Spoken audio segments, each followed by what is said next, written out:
If there's one thing hip-hop fans know, it's that feuds are almost a rite of passage in the game, and the Nas versus 50 Cent beef is no exception. It's a tale filled with moments of collaboration, respect, misunderstandings, and public clashes. That kept fans intrigued for years. But how did Nas destroy his career?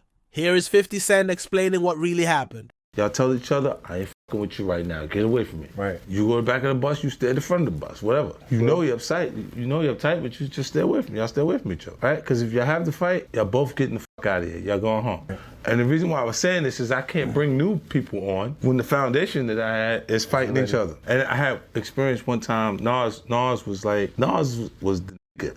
Nas was like, for Queens, like, he was the one, like AZ would say some slippery shit in that music, but nobody was hearing it the same way they heard what Nas was saying. You see what I'm saying? Like, and I'm listening because I'm listening to the whole thing. I'm looking at the whole picture. I'm looking at it going, yo, every now and then that nigga would say some shit, but something must have got in us because all of us turned the sentence and did it. Like AZ would say some shit. Now, don't think he wasn't saying some shit. But when Nas would say this shit, he just had that thing around him. Right. That glow around him, it was crazy. I mean, we went to one of the shows in Central Park, and now look, while having that around you, surrounding you, what happened is one time Nas at a show, I never forget it was in Central Park. It was like a free show, but it meant a lot. Like I was excited, I wanted to see this shit. I was like, yo, this shit gonna be crazy. I just gonna do it. Wait, you on at this point? No, we gonna do Illmatic. Like this is not. I'm there. Like I'm gonna see this shit, right? Right. And the fight broke out, and the show didn't take place, but it was Queensbridge niggas fighting Queensbridge.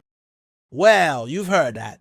Back in the early 2000s, Nas and 50 Cent started on good terms. At that time, 50 Cent was just entering the spotlight, while Nas was already a lyrical legend. They even worked together on tracks like Who You Rep With, showcasing their combined talents. But as 50 Cent's star began to rise, cracks in their relationship started to appear. One key moment that fueled the tension was surrounding 50 Cent's infamous debut single, How to Rob.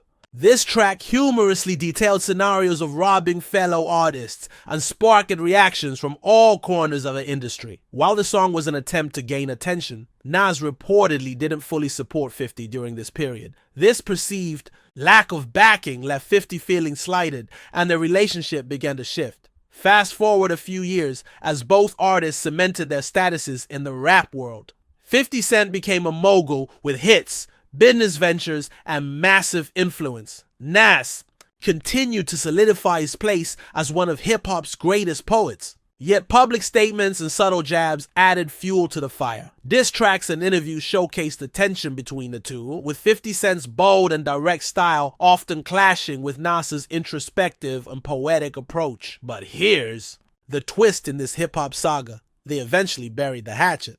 The reconciliation came in the form of a historic performance together at Summer Jam in 2014. This moment showed that even in the competitive world of hip-hop, artists could set aside differences and move forward. So what's the takeaway from the Nas versus 50 Cent feud? It's a reminder of how rivalries can shape careers, generate unforgettable moments, and keep fans on the edge of their seats. While the beef may not have been as explosive as others in hip-hop history, it holds its own place in the genre's storytelling tradition.